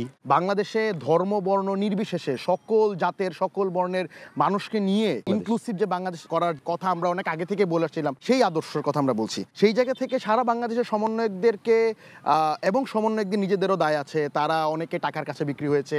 আমরা দেখেছি, আমরা কিছুদিন আগে দেখেছি যে সমন্বয়কদের অনেকে একটা গোষ্ঠী চাঁদাবাজি করতে গিয়ে ধরা খেয়েছে, বিভিন্ন কিছু। কিন্তু জাহাঙ্গীরনগর বিশ্ববিদ্যালয়, আমি এটা খুব গর্বের সাথে বলি এবং খুব স্পষ্ট করে জোর গলায় বলি যে জাহাঙ্গীরনগর বিশ্ববিদ্যালয়ের কোনো সমন্বয়ক জাহাঙ্গীরনগর বিশ্ববিদ্যালয়ে বাংলাদেশ গণতান্ত্রিক ছাত্র সংসদের সাথে জড়িত বা ইতিপূর্বে বৈষম্যবিরোধী ছাত্র আন্দোলনের সাথে জড়িত ছিল এমন কারো বিরুদ্ধে কোনো ধরনের আর্থিক অন্য কোনো অনৈতিক কোনো অভিযোগ, প্রমাণ তো দূরের কথা, কোনো ধরনের অভিযোগ পর্যন্ত নয়। জাহাঙ্গীরনগর বিশ্ববিদ্যালয় এবং অটোনোমাস রাজনীতি করেছে। আমরা যখন দেখি যে 3 আগস্ট যখন এনসিপির প্রোগ্রাম, সেখানে বাংলাদেশ গণতান্ত্রিক ছাত্র সংসদ জাহাঙ্গীরনগর বিশ্ববিদ্যালয়ের কোনো পার্টিসিপেশন ছিল না। আমরা দেখেছি যে 5 তারিখে যখন রাষ্ট্রীয় প্রোগ্রাম ছিল, যেখানে ইভেন বাংলাদেশ গণতান্ত্রিক ছাত্র সংসদের সেন্ট্রাল নির্দেশনা থাকা সত্ত্বেও বাংলাদেশ গণতান্ত্রিক ছাত্র সংসদ এককভাবে সিদ্ধান্ত নিয়েছে তারা ওখানে যাবে না। কারণ আমরা চেষ্টা করেছি জাহাঙ্গীরনগর বিশ্ববিদ্যালয়ের শিক্ষার্থীরা এই বিশ্ববিদ্যালয়ে বেস রাজনীতি করবে, তাদের যে ডিগনিটি, সেই ডিগনিটি নিয়ে তারা আসলে পলিটিক্সটা করবে। আমরা জানি যে আমাদের এনসিপি বা গণতান্ত্রিক ছাত্র সংসদের সাভারেও আসলে বিভিন্ন ধরনের ইউনিট, বিভিন্ন ধরনের কমিউনিটি আছে। আমরা চেষ্টা করেছি যে বিশ্ববিদ্যালয়ের পলিটিক্সটাকে বিশ্ববিদ্যালয়ের গেটের ভিতরে রাখতে। আমরা সেই জায়গা থেকে সাভারের পলিটিক্সে কোনো ধরনের কোনো ভূমিকা বা সাভারের মানুষ যারা লোকাল যারা জাহাঙ্গীরনগর বিশ্ববিদ্যালয় তারা কোনো ধরনের ভূমিকা রাখতে না পারে সেই ব্যাপারে আমরা চেষ্টা করেছি। আর আরেকটা জায়গা যেটা হলো যে একটু জাস্ট রেসপন্স, যে সেই জায়গা থেকে তারা বলছে যে তাদের 500 জন, মানে জাতীয়তাবাদী ছাত্র দলের ভাই ভিপি প্রার্থী বলছে তাদের 500 জনের একটা কমিটি আছে। সে নিজেরাই বললো যে সেখানে তারা গণরুম, গেস্ট রুমের বিরুদ্ধে তারা কাজ করছে, কিন্তু 500 জনের কমিটিতে 300 জন রানিং স্টুডেন্ট, মানে 200 জন প্রাক্তন শিক্ষার্থী। এই কালচারটা থেকে কিন্তু তারা এখনো বের হইতে পারে নাই, যে তারা প্রায় 200 জন তাদের কমিটির প্রায় 200 জন মানুষ যারা বিশ্ববিদ্যালয়ে লেখাপড়ার গণ্ডি পার করে ফেলছে, এরকম মানুষকে তারা আসলে কমিটিতে রেখেছে। আমরা মনে করি যে এটার মাধ্যমে গণরুম, গেস্ট রুম না ফিরলেও, এবং যে অভিযোগটা আসছে যে তাদের প্যানেলের প্রার্থীদেরকে মানুষজন চেনেন, এটার অন্যতম কারণ হলো বিশ্ববিদ্যালয়ের পরবর্তী যতগুলো প্রোগ্রাম হয়েছে 5 আগস্ট পরবর্তী প্রত্যেকটা প্রোগ্রাম আমরা সেই 200 জন প্রাক্তন শিক্ষার্থীদেরকে সামনে থাকতে দেখছি, স্লোগান দিতে দেখছি, তাদেরকে বিশ্ববিদ্যালয়ের সাথে নেগোসিয়েশন করতে দেখছি, কিন্তু রানিং স্টুডেন্টকে আমরা দেখি নাই। যে কারণে এখন রানিং স্টুডেন্ট যদি তাদের প্যানেল থেকে নির্বাচিত হয়ও, তারপরে তাদের 39 ব্যাচের বড় ভাই, সে 41 ব্যাচের বড় ভাই, তাদেরকে ডিঙিয়ে সেই ভিপি বা সেই জিএস বিশ্ববিদ্যালয়ের বিভিন্ন কাজগুলো তার সাথে তারা ভূমিকা রাখতে পারবে কিনা। এটা ট্রু, আমাদের একটা পলিটিক্যাল অ্যাম্বিশন আছে, এটা আমরা আসলে গর্ব করে বলি। আমাদের আদর্শকে আমরা লুকায় রাখি না, আমরা গুপ্ত রাখি না। আমরা মনে করি যদি পলিটিক্যাল অ্যাম্বিশন না থাকতো, তাহলে 24 জুলাই যখন কোটা আবার ফেরত তুলে নেওয়া হয়েছে, তখন আসলে এই আন্দোলনটা বন্ধ হয়ে যেত। একটা পলিটিক্যাল অ্যাম্বিশনের কারণে 24 জুলাইয়ের আন্দোলন, সেই জুলাই মাসের আন্দোলন আগস্টে গিয়ে ঠেকছে, গণঅভ্যুত্থানে ঠেকছে। আমরা মনে করি এই অ্যাম্বিশন দরকার, এই অ্যাম্বিশনওয়ালা মানুষ যারা, তাদের হাতে এই জাকসুর প্রতিনিধিত্ব তুলে দেওয়া দরকার। কারণ যদি পলিটিক্যাল অ্যাম্বিশন না থাকে, পরবর্তী আসলে আপনি জাকসুকে আপনি রান করতে পারবেন না। আপনাদের আসলে রাজনৈতিক অ্যাফিলিয়েশন আছে কিনা? আমি মনে করি প্রতিটা মানুষই রাজনৈতিক, একজন মানুষের রাজনৈতিক অ্যাম্বিশন থাকতেই পারে। আমরা এখানে 6 জন বসে আছি, এমন অনেকজনই আছে যারা এই সময়টাতে সামাজিক সাংস্কৃতিক সংগঠন করেছেন, এবং তারপর যখন তারা সুযোগ পেয়েছেন রাজনীতি করা, তখন রাজনীতি করেছেন। তো সে যেই সংগঠনই করুক না কেন, তখন নির্ধারিত হয় যে সে কোন রাজনৈতিক মতধারায় যাচ্ছে, কোন দলে যাচ্ছে বা কোন জায়গায় যাচ্ছে। আর দ্বিতীয়ত, আমাদের সাথে যারা আসছে তারা কোনো পলিটিক্যাল স্ফিয়ারে আছে কিনা, আমরা এইটাই নিশ্চিত করছি। আমরা জাহাঙ্গীরনগরের স্বার্থে কাজ করছি কিনা, জাহাঙ্গীরনগরের জন্য কাজ করছি কিনা, এটা এক বিষয়। আর দ্বিতীয়ত বিষয় হচ্ছে, সে যেই পদে দাঁড়ানোর জন্য প্রার্থিতা লড়ছে বা যে দাঁড়ানোর ইচ্ছুক, সেই ক্ষেত্রে তার যথেষ্ট পরিমাণ অভিজ্ঞতা আছে কিনা এবং সেখানে তার সাকসেস রেটটা কত, এই ব্যাপারগুলো আমরা বিবেচনা করে তারপর আমাদের এই মানুষগুলোকে গ্যাদার করছি। এবং আমরা মনে করি যে এখানে আসলে পলিটিক্যাল অ্যাম্বিশন থাকতেই পারে, কিন্তু আপনি দিন শেষে যখন সবাই তো জাহাঙ্গীরনগরের স্টুডেন্ট, সবাই তো ওই ব্যারিয়ার থেকে আসলে বের হয়ে এখানে আসছে, আদারওয়াইজ তার পক্ষে নির্বাচন করা হয়তো সম্ভব ছিল না, সে যদি ওই ব্যারিয়ার মেনটেন করতো। সো যেহেতু সে এই পলিটিক্যাল ব্যারিয়ারটা অলরেডি ভাঙতে পারছে, তো ওই জায়গা থেকে তার লেজিটিমেসিটা আমরা পাচ্ছি। আমি অমর্ত্য আপনার কাছে আবার একটু আসি। রাজনৈতিক অ্যাফিলিয়েশন তো ভালো জিনিস, এবং আপনার যখন পলিটিক্যাল ক্যাপাবিলিটি থাকবে তখন মানুষ আপনাকে আরও ভরসা করতে পারে। বিশেষ করে আপনি কোন আদর্শিক, এটি জানার চেষ্টা শিক্ষার্থীদের মাঝে থাকতে পারে, সেই জায়গা থেকে প্রশ্নটি। পলিটিক্যাল অ্যাফিলিয়েশনের যে ব্যাপার, মানে রাজনীতি যেহেতু আসলে ছাত্র রাজনীতি বিষয়টা এরকম যে আমরা আসলে ক্ষমতাসীনদের ছাত্র রাজনীতির যে আধিপত্য, যে block culture, guest room culture, এইসব দেখতে দেখতে আমাদের কাছে ছাত্র রাজনীতির যেই টার্ম যে জায়গায় পৌঁছেছে, এবং সন্ত্রাসের যেই রাজনীতি, তো সেই সব কিছু মিলিয়ে আমাদের কাছে ছাত্র রাজনীতির যেই সংজ্ঞা, সেই সংজ্ঞার বিপরীতে আসলে আমরা সবসময় হয়তো আমরা সংখ্যায় কম ছিলাম, হয়তো আমরা গুটি কয়েক ছিলাম, কিন্তু আমরা সেই যেই পাল টেনে নিয়ে যাওয়া, যেই ছাত্র রাজনীতির এই ধারাকে মানুষজনের কাছে পরিচিত করা, যে এইটাই আসলে ছাত্র রাজনীতি, অন্তর্ভুক্তিমূলক ছাত্র রাজনীতি, সেই জায়গায় আমাদের সংগ্রাম ছিল, আছে, থাকবে। তো ওই জায়গায় অবশ্যই আমাদের প্যানেলের ওই রাজনৈতিক সংশ্লিষ্টতার জায়গায় কিছু কিছু ব্যক্তিবর্গ আছেন, কিন্তু সবাই না। তো এই কারণে আমরা সমর্থিত বলা যে অমুক সমর্থিত প্যানেল, তমুক সমর্থিত প্যানেল, এই জায়গায় আমরা পৌঁছাচ্ছি না। আপনাদের কোনো আদর্শ আছে কিনা? আমাদের কমন আদর্শ হচ্ছে যে সামনে যে আমরা ফ্যাসিবাদের যে আগাম যে বার্তা দেখছি, যে সংখ্যাগরিষ্ঠের যে কোনো প্রকার সংখ্যাগরিষ্ঠ, আগে যেমন যেটা হয়তো মুক্তিযুদ্ধের চেতনা বিক্রি করে যে আধিপত্য, এখন আমরা দেখছি যে ধর্মকে সেন্টার করে, কিংবা যে একটা কি বলে বর্গায়নের যে রাজনীতি, সেই রাজনীতির বিপরীতে যে আমাদের যেই সকল মতের মানুষের যেই সমান অধিকার, যেই সামাজিক নিরাপত্তা, সেই সব কিছুকে সেন্টার করে আসলে আমাদের এই প্যানেলটা। 71 যেমন বিক্রি করতো, এখন কি 24 কেউ বিক্রি করে? এখন 24কে বিক্রি করা হয়। আপনারা করেন? আমরা করি নাই এখন পর্যন্ত, আমরা বলছি না, আমরা বলি যে যেই জুলাই আমরা জনতাকে দিয়ে আসছি সেই জুলাই নিয়ে আমরা আর কিছু বলবো না, কারণ আমাদের সামনে আগায় যেতে হবে। মাঝার, আপনার কাছে প্রশ্ন দুটি রেখেছিলাম। একটি হচ্ছে একটি মিডিয়া কেন্দ্রিক বলি কিংবা বাস্তবে কতটুকু আপনারাই বলতে পারবেন যে একটি নারী ফোবিয়া আছে শিবিরের ক্ষেত্রে, সেটি আপনার কাজের ক্ষেত্রে কোনো চ্যালেঞ্জের সম্মুখীন হতে হচ্ছে কিনা, নাকি আসলে নারীদের ভিতরে সেরকম ভীতি, শিবির ভীতি বা শিবির নিয়ে কোনো ভুল ধারণা নাই? আর সাথে হচ্ছে যে আপনারা নারীদের হলগুলোতে প্যানেল দিতে পেরেছেন কিনা, দিলে তারা কারা? যারা আসলে সুস্থ রাজনৈতিক সংস্কৃতি, সকল মতের চর্চা, সকল আদর্শের চর্চাকে আসলে খুব বেশি ইতিবাচকভাবে নিতে পারে না, তারা আসলে ছাত্র শিবিরকে শিক্ষার্থীদের কাছে একটা ভীতিকর রূপে উপস্থাপন করার জন্য সবসময় নানা অপপ্রয়াস চালিয়ে যেত। এর মধ্যে অন্যতম একটা ছিল রক কাটা, যেটা আসলে ঐতিহাসিকভাবে প্রমাণিতই নয়, এটি একটি প্রোপাগান্ডার মতো। সেটির মতোই নতুন করে আরেকটা জিনিস দেখা যাচ্ছে যে ছাত্র শিবির আসলে নারী বান্ধব নয়, কিংবা এমনভাবে বোঝানোর চেষ্টা করা হয় যে ছাত্র শিবির আসলেই বোধহয় নারীদেরকে বোরকা পরিয়ে ফেলা হবে, ইসলাম কায়েম করে ফেলা হবে, খুবই সবার উপর ইসলামকে জোর জবরদস্তি করা হবে। এগুলো আসলে আমার কাছে মনে হয় সম্পূর্ণরূপে ছাত্র শিবিরের যে ইতিবাচক কার্যক্রম সেটিকে আসলে শিক্ষার্থীদের কাছে ভীতিকর রূপে উপস্থাপন করার একটি মাধ্যম। দেখুন, আমাদের যেই প্রত্যেকটি প্যানেলের যারা রয়েছেন এবং আমাদের যেই ঐতিহাসিক যেই কার্যক্রম, সেই কার্যক্রমের সকল ধারার মধ্যে আমরা আসলে নারীদের প্রতি সর্বোচ্চ শ্রদ্ধাশীলতার জায়গা দেখিয়েছি। আমরা এমনকি আমাদের প্যানেলের যত সদস্য রয়েছে প্রত্যেকেই আসলে তার ব্যক্তিগত জায়গায় নারীর প্রতি অনেক বেশি শ্রদ্ধাশীল। তারা প্রত্যেকেই তার নৈতিক জায়গায় খুব স্বচ্ছ এবং খুব ট্রান্সপারেন্ট। সেই জায়গা থেকে তাদের কোনো প্রকার এইরকম অভিযোগ কারণ নেই যে তারা আসলে নারীদের প্রতি অসহিষ্ণু। সেই জায়গা থেকে আমাদের বরঞ্চ আমাদের 6 জন নারী সদস্য রয়েছেন এবং তারা তাদের প্রত্যেকের জায়গায় আমাদের সঙ্গেও কমফোর্টেবল। এবং আমাদের যে কার্যক্রমগুলো করেছি, ছাত্র শিবিরের ব্যানারে যে আমরা হেলথ ক্যাম্প করেছি কিংবা নানান সময় বিভিন্ন কার্যক্রম করেছি, সেই জায়গাগুলো নারীদের খুব স্বতঃস্ফূর্ত অংশগ্রহণ ছিল। এবং আমরা কোনো জায়গায় এই বাছবিচার করা ট্রাই করিনি যে আসলে নারীদের জন্য আলাদা, পুরুষের জন্য আলাদা। আমরা আসলে সমানভাবে তাদেরকে গুরুত্ব দেওয়ার চেষ্টা করেছি এবং তাদের ফিডব্যাকও খুব ভালো। তো আমার কাছে মনে হয় ক্যাম্পাসের শিক্ষার্থীরা আসলে খুব আমাদেরকে যখন, আমাদের নেতাকর্মী কিংবা আমাদের জনশক্তিদেরকে যখন কাছ থেকে দেখতে পাবে, তখনই আসলে তারাই আসলে জাজমেন্টটা তাদেরই আসলে করা উচিত সেভাবে, যে আসলে তারা আমাদেরকে কীভাবে দেখতে পাচ্ছে। এবং সেটাই আসলে আমার কাছে মনে হয় ট্রান্সপারেন্ট, এবং সেটাই আমার কাছে মনে হয় যে সবচেয়ে বেশি ভোকাল পার্টটা। কিন্তু যদি মিডিয়ার ফ্রেমিংয়ের কথা বলা হয় কিংবা বাতাসে বায়বীয় কিছু প্রোপাগান্ডার কথা বলা হয়, সেগুলো দিয়ে আমার কাছে মনে হয় ছাত্র শিবিরকে জাজ করা সমীচীন হবে না। আমার মনে হয় প্র্যাকটিক্যালি ছাত্র শিবিরকে দেখলে বোঝা যাবে যে ছাত্র শিবির যথেষ্ট নারী বান্ধব। এবং দ্বিতীয়ত যে প্রশ্নটি ছিল আমার জন্য, যে সব হলে নারী প্যানেল, আমরা আসলে হল কেন্দ্রিক প্যানেলের ব্যাপারে চিন্তা করিনি। যেহেতু একটা জাহাঙ্গীরনগর বিশ্ববিদ্যালয়ের কনটেক্সটে হলে ছাত্র রাজনীতির ব্যাপারটাকে ইতিবাচকভাবে গ্রহণ করার ক্ষেত্রে এখনও শিক্ষার্থীদের ইতিবাচকতা এখনও তৈরি হয়ে ওঠেনি। সে জায়গা থেকে আমরা আসলে হলগুলোতে প্যানেল দেওয়ার ব্যাপারে আমরা মনস্থির করিনি। এবং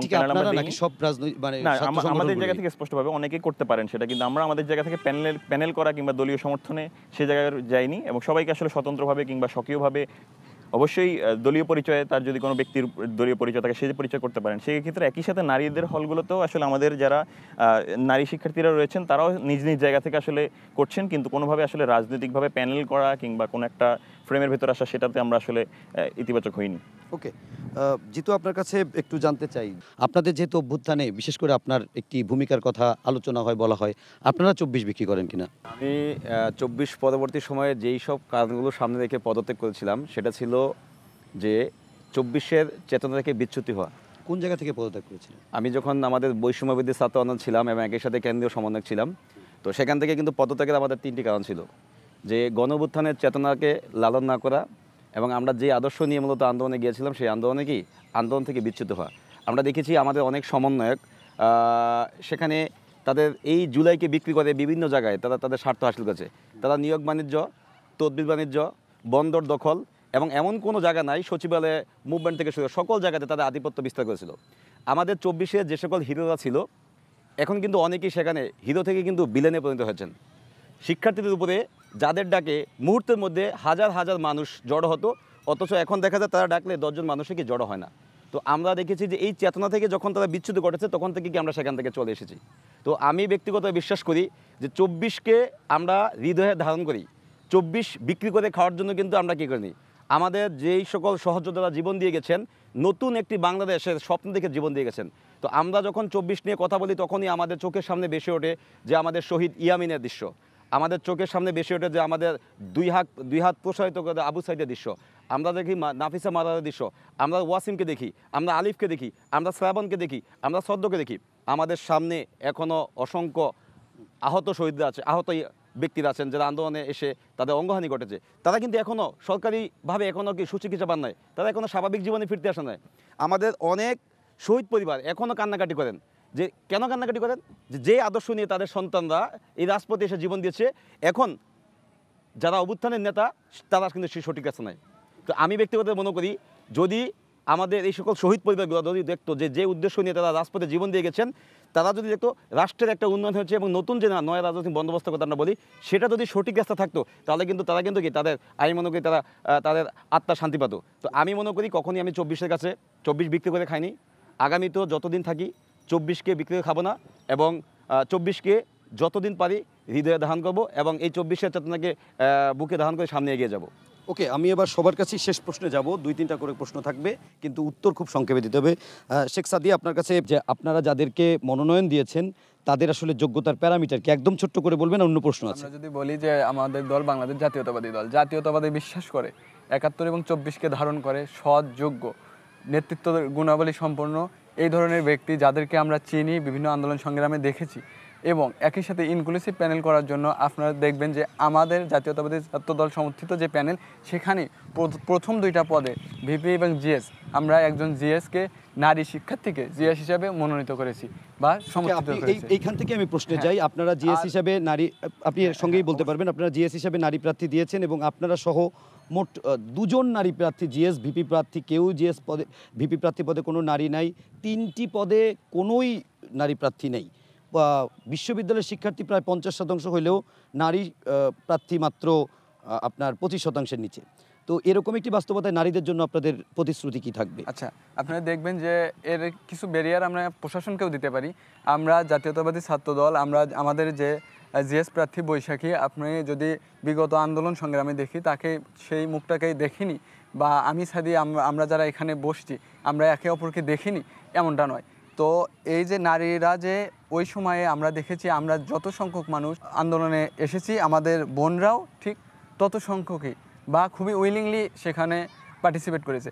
পরবর্তীতে দেখা যাচ্ছে যে বিভিন্ন সময়ে সাইবার বুলিং এবং রাজনীতিকে বিরাজনীতিকরণ করার জন্য বিভিন্নভাবে নারীদেরকে হেনস্থা করা হচ্ছে। আমি যদি বলি যে আমাদের নারী যে জিএস পদপ্রার্থী বা জিএস প্রার্থী, উনি আমার ওই বোন, সে যখন সাইবার বুলিং শিকার হচ্ছে, যদিও ক্যাম্পাসে আমাদের সরাসরি কোনো মেয়েকে বুলিংয়ের শিকার হতে হয় না। জাহাঙ্গীরনগর বিশ্ববিদ্যালয়ে নারীদের জন্য, নারী এবং পুরুষ, ছেলে এবং মেয়ের জন্যই খুবই নিরাপদ আবাসস্থল, কিন্তু সাইবার বুলিং এর জন্য অনেক সময় নারীরা নিরস্ত্রিতা হচ্ছে, এবং এই উৎসাহের জায়গাটা আসলে প্রশাসনেরই করা উচিত ছিল।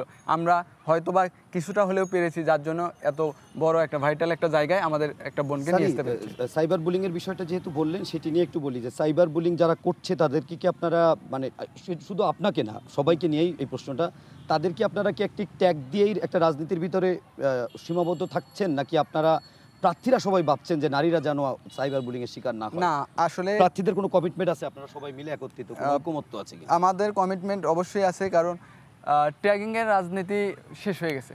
কাউকে ট্যাগিং করা বা কাউকে অপবাদ দেওয়া, এটা আসলে রাজনীতির বা রাজনৈতিক সৌন্দর্য না। যে যারা আসলে অপরাধী সে অপরাধী, যে অপরাধী সে অপরাধী, এটা একটা নির্দিষ্ট গোষ্ঠী, সে তাকে আমরা এই অপরাধী হিসেবে চিহ্নিত করব। সে ভালো মন্দ, খারাপ, ডান বাম, এগুলো তার পরিচয় না। যে অপরাধী সে অপরাধী, যারা এই কাজগুলো করে তারা আমরা দেখব নির্দিষ্ট একটা গোষ্ঠী, এই অপরাধী গোষ্ঠীর ভিতরেই আমি তাদেরকে অন্তর্ভুক্ত করব। ওকে, আমরা সিয়াম আপনার কাছে 2-3টা ছোট ছোট প্রশ্ন। প্রথম প্রশ্ন হচ্ছে যে আপনাদের প্যানেল সম্ভবত 8 জন নারী, আপনাদের 8 জন নারী আছে, বাধ্যতামূলক হচ্ছে 6 জন দিতেই হবে, তার বাইরে আপনারা 2 জন দিয়েছেন। যাই হোক, নারীর ক্ষেত্রে আপনারা কি ভাবেন? সাইবার বুলিং এগুলো প্রতিরোধে আপনাদের কোনো ভাবছেন কি? প্রথমত যেটা, সেটা হলো যে আমরা শুরু থেকে বলে আসছিলাম যে রাজনৈতিক নারীরা, মানে যারা আসলে রাজনীতি করছে, তাদের জন্য আসলে পলিটিক্যাল একটা কমফোর্ট জোন ক্রিয়েট করতে হবে। যেমন করে বোরখা পরা, হিজাব পরা মেয়েরা রাজনীতিতে আসলেও যাতে তাদের এই কমফোর্ট জোনটা পায়, এবং পাশাপাশি যারা আসলে মডার্ন, যারা আসলে জিন্স টি শার্ট পরেও রাজনীতি করতে চায়, তারাও যাতে আসলে রাজনীতিতে এসে আসলে সেই কমফোর্ট জোনটা পায়, আমরা সেটা নিয়ে কাজ করছি। সেই জায়গা থেকে শুধুমাত্র যে প্যানেল এরকম না, আমাদের বাংলাদেশ গণতান্ত্রিক ছাত্র সংসদের জাহাঙ্গীরনগর বিশ্ববিদ্যালয় শাখা বা সেন্ট্রাল প্রত্যেকটা জায়গার ভাইটাল টপ পজিশনগুলোতে আসলে মেয়েরা আছে, এবং যে কারণে আমরা যোগ্যতার বেসিস, আমরা বলছি না শুধু কোটা পূরণ করার জন্য, আমরা বলছি যে যোগ্যতার বেসিসে অন্য যে 2টা পদে যেটা বাধ্যতামূলক না নারীদের, সেখানে নারীরা আসলে নারী দিয়ে আমরা আসলে খুব একটা গুড ইমেজ ক্রিয়েট করতেছি, ব্যাপারটা এরকম না। তারা আসলে যোগ্যতার জন্য, কারণ আমাদের এই পলিটিক্যালি কমফোর্ট জোনটা আছে, সেটার জন্য আসলে তারা ওই জায়গাটাতে তারা স্থান পেয়েছে। এবং দ্বিতীয়ত যেটা, সেটা হলো যে আপনারা জানেন যে জাহাঙ্গীরনগর বিশ্ববিদ্যালয়ে নারীদের ভূমিকা সেটা শুধুমাত্র জুলাই গণঅভ্যুত্থান না, জুলাই গণঅভ্যুত্থানের আগে আমরা যখন এখানে ধর্ষণ বিরোধী আন্দোলন করেছি, আমরা পরিবেশবাদী আন্দোলন করেছি, আমরা যখন এর আগে জাহাঙ্গীরনগর ভিসি বিরোধী আন্দোলন হয়েছে, এর আগে জাহাঙ্গীরনগরে যখন 90-এর ধর্ষণ বিরোধী আন্দোলন, প্রত্যেকটা জায়গাতে আসলে নারীদের একটা ভূমিকা ছিল। কিন্তু এটা খুবই আশাহতর জায়গা যে এই গণঅভ্যুত্থানের পরে এই জাকসুতে আসলে মেয়েদের হলগুলোতে কোটা পূরণ হয় নাই, মানে তারা আসলে অনেক পদে বিনা প্রতিদ্বন্দ্বিতায় জয়ী, অনেক পদে আসলে একজনও মনোনয়ন ফর্ম তোলে। এটার একটা অন্যতম কারণ হলো আমরা দেখছি জুলাই গণঅভ্যুত্থানের পরে জুলাই গণঅভ্যুত্থানের সামনে থাকা নারীদেরকে আসলে স্লাট শেমিং করা হয়েছে। জুলাই গণঅভ্যুত্থানের সামনে থাকা নারীদেরকে যখন মিছিল নিয়ে তারা গেছে, তখন তাদেরকে উদ্দেশ্য করে রাজনৈতিকভাবে বা রাজনীতির বাইরে গিয়ে বিভিন্ন ধরনের তাদেরকে অপবাদ দেওয়া হয়েছে, তাদেরকে বুলি করা হয়েছে।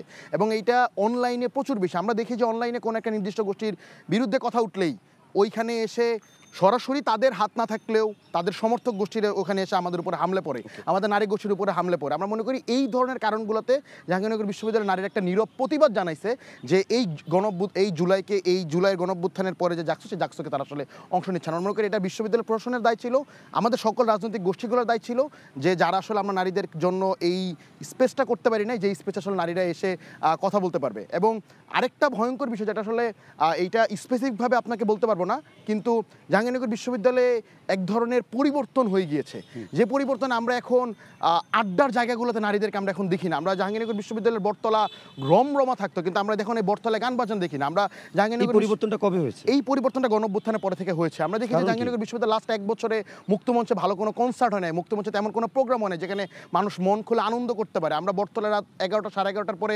বটতলায় আমরা গাছ বাজনা দেখলাম, সেখানে নারী পুরুষ একত্রিত করে গান বাজনা করতে। সেই কেন হচ্ছে না এটা? বিশ্ববিদ্যালয়ে একটা গুমট পরিবেশ তৈরি হয়েছে বিশ্ববিদ্যালয়ে, সেটা ভাঙছেন না কেন?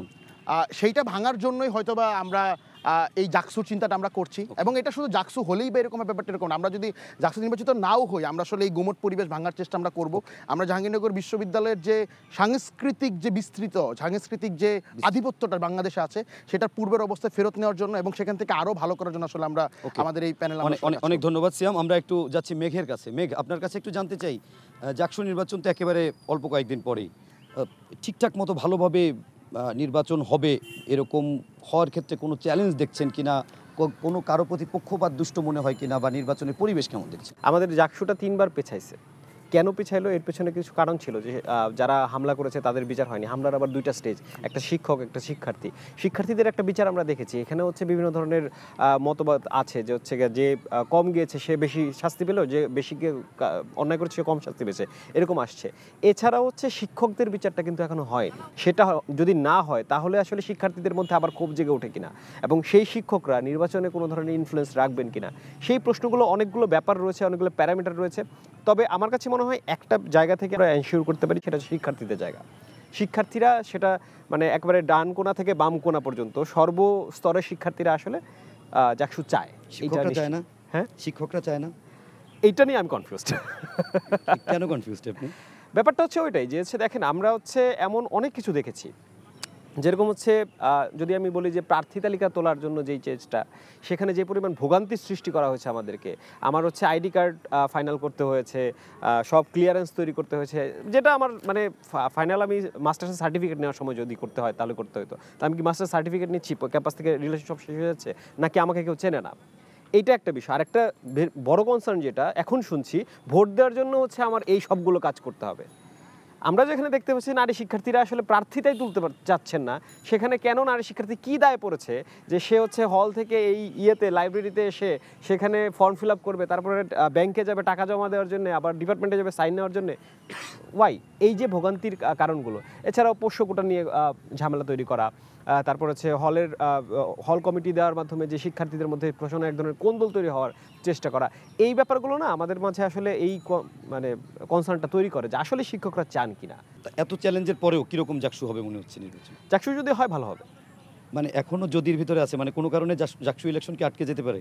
আটকে যেতেই পারে, জাহাঙ্গীরনগর অসম্ভব বলে কোনো কিছু নেই। আর হচ্ছে ভাই আমি জাস্ট হচ্ছে আরেকটা কথা বলতে চাই, সেটা হচ্ছে যে একটা প্রশ্ন আসলে আসলে সংস্কৃতির যে হচ্ছে একটা অঙ্গন ছিল জাহাঙ্গীরনগর, এই ব্যাপারে কিছু বলতে চাই।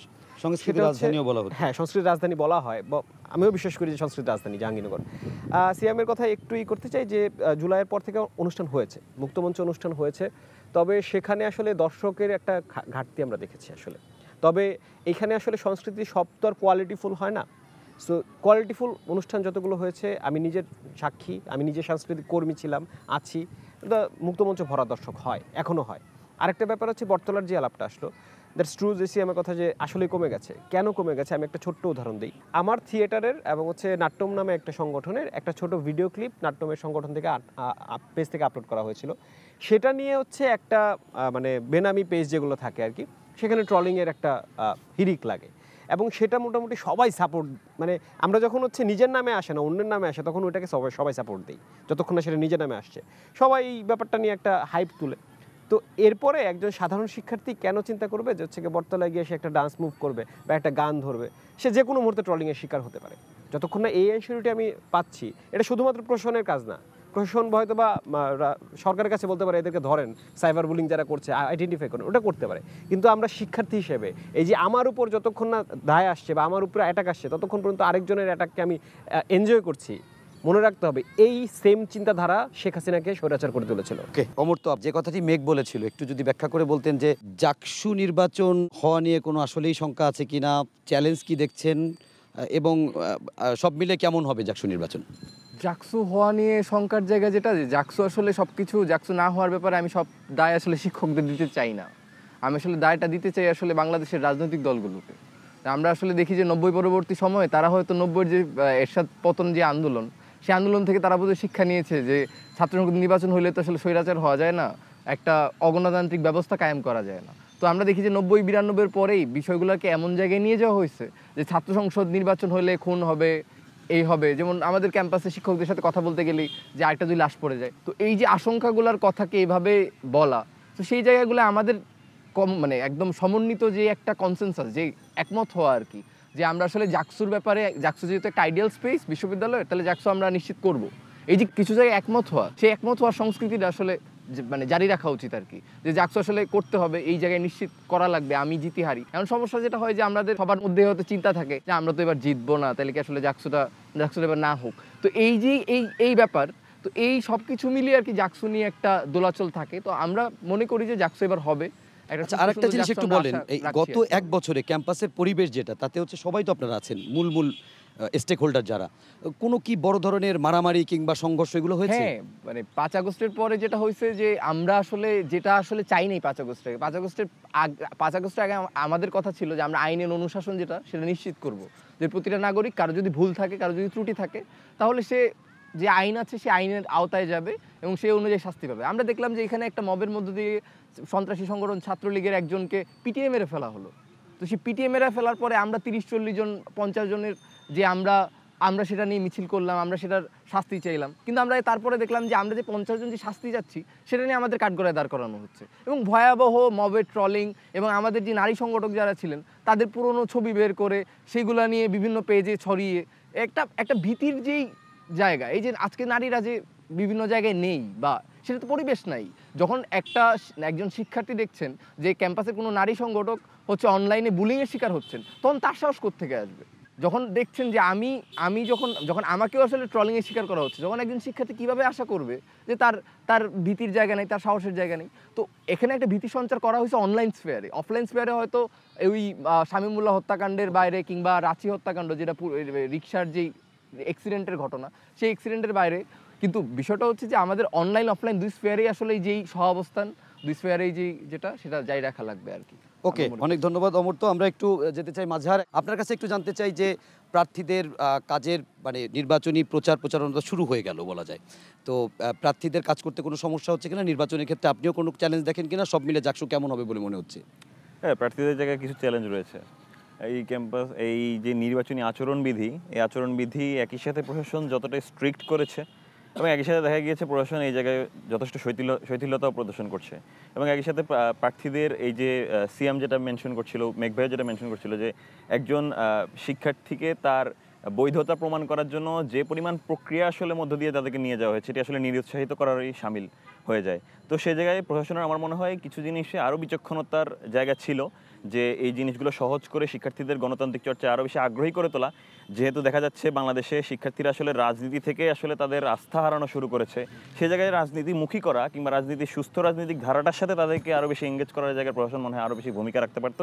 সেই জায়গায় আমার কাছে মনে হয় কিছু বিপত্তির জায়গায় রয়েছে, কিন্তু তবু আমি মনে করি এই যে ফ্যাসিবাদী কাঠামো পেরিয়ে বা এই ছাত্র সংসদ নির্বাচনগুলো বাস্তবায়ন করতে না দেওয়ার যে ফ্যাসিবাদী মানসিকতা, সেই মানসিকতা পেরিয়ে যে একটা সুস্থ রাজনৈতিক চর্চার দ্বার উন্মোচিত হয়েছে বা দ্বার সামনে আসছে, আমার মনে হয় শিক্ষার্থীরা সহ এই ক্যাম্পাসে যত রাজনৈতিক স্টেক হোল্ডার রয়েছে কিংবা সামাজিক সাংস্কৃতিক সকল স্টেক হোল্ডার, শুধুমাত্র রাজনৈতিক স্টেক হোল্ডার নয়, সবাই আসলে সুন্দর একটা নির্বাচন এই জায়গায় পাবে। এবং যে জায়গায় বলতে চাই যে জাহাঙ্গীরনগর আসলে এক্সক্লুসিভ, সেই জায়গায় আমার মনে হয় সবারই আসলে এই জায়গাটার সেই এক্সক্লুসিভিটির জায়গাটা ধরে রাখার দায় আছে। যেমনটা আমার বন্ধুপ্রতিম ছাত্র সংগঠন জাতীয়তাবাদী ছাত্রদলের ভাইও বলেছিলেন যে ট্যাগিংয়ের রাজনীতি আসলে শেষ। আমরা ঢাবিতে একরকম চিত্র দেখলেও আসলে এখানে দেখতে পাচ্ছি ট্যাগিংয়ের রাজনীতি শেষ। আমার মনে হয় জাহাঙ্গীরনগরে এই সুস্থ কালচারটা বজায় থাকা উচিত এবং সুন্দর একটি নির্বাচনের মাধ্যমে সারা দেশকে আসলে জানান দেওয়া উচিত যে জাহাঙ্গীরনগর আসলে সব জায়গা থেকে আলাদা এবং জাহাঙ্গীরনগরের যারা স্টেক হোল্ডার রয়েছেন তারাও সব জায়গা থেকে আলাদা। সেই জায়গা থেকে আমার কাছে মনে হচ্ছে একটি সুন্দর নির্বাচন সামনে অনুষ্ঠিত হয়ে যাচ্ছে। সবশেষ জিতু, একই প্রশ্ন, চ্যালেঞ্জ দেখেন কিনা, কেমন জাকসু হবে শেষ পর্যন্ত? জাকসু নিয়ে একই সাথে যেমন আমরা আশাবাদী, তেমনই এই আশাহত হওয়ার জন্য কিন্তু অনেকগুলো কারণ আমাদের সামনে এসেছে। আমরা যদি একটু পিছন দিকে তাকাই, আমরা মনে হবে যে একটি পার্কের মধ্যে আমরা বসে আছি। কথা ছিল যে যেদিন থেকে আমাদের তফসিল ঘোষিত হবে, এই তফসিল ঘোষণার পর থেকে পুরো ক্যাম্পাস নিরাপত্তা চাদরে ঢাকা হবে এবং বহিরাগত প্রবেশ সম্পূর্ণ নিষেধ করা হবে। কেননা এই বহিরাগতদের মাধ্যমে যে কোনো সময় যে কোনো একটা অনাকাঙ্ক্ষিত ঘটনা ক্যাম্পাসে ঘটতে পারে। যেহেতু জাকসুর মতো অতি গুরুত্বপূর্ণ একটা নির্বাচন, কিন্তু প্রশাসন শুধুমাত্র সেখানে বিজ্ঞপ্তির মাধ্যমে সীমাবদ্ধ থেকেছেন। এখনও আমি মনে করি যে নিরাপত্তার যে সংখ্যাটি, নিরাপত্তার যে বিষয়টি, এটি নিয়ে আমরা খুব শঙ্কিত। আমরা দেখেছি ক্যাম্পাসে প্রচুর সংখ্যক যে সাবেক শিক্ষার্থীদের আনাগোনা, যাদের এখানে এই ক্যাম্পাসে থাকার কথা ছিল না, এবং তারা কিন্তু এখানে কি যে সগবে যে দাপিয়ে বেড়াচ্ছেন। আমাদের প্রচুর বহিরাগত শিক্ষার্থী এখানে আসছেন।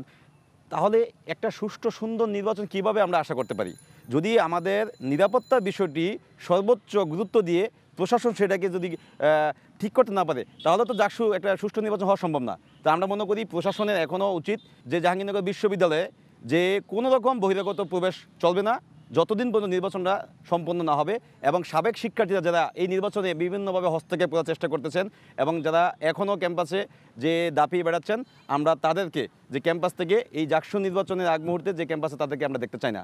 আমরা প্রশাসনের কাছে এই দাবি জানিয়েছি, আমরা আবারও দাবি জানাবো। আমরা চাই সকল হানাহানি মারামারির ঊর্ধ্বে ওঠে যে আগামী 11ই সেপ্টেম্বর দীর্ঘ 33 বছর পর একটি অবাধ, সুষ্ঠু, গ্রহণযোগ্য এবং নিরপেক্ষ জাকসু আমরা দেখতে পাবো। তার জন্য প্রশাসনের সকল ধরনের যে প্রচেষ্টা, আশা করি প্রশাসন সেটা গ্রহণ করবে। অনেক ধন্যবাদ জিতু, মাজহার, অমর্ত্য, মেঘ, সিয়াম এবং শেখ সাদি আপনাদের, এবং দর্শক আপনাদের কাছেও কৃতজ্ঞতা এবং ধন্যবাদ জানিয়ে শেষ করছি। শেষ করার আগে শুধু বলছি ভালো থাকবেন, সুস্থ থাকবেন, শুভ সন্ধ্যা।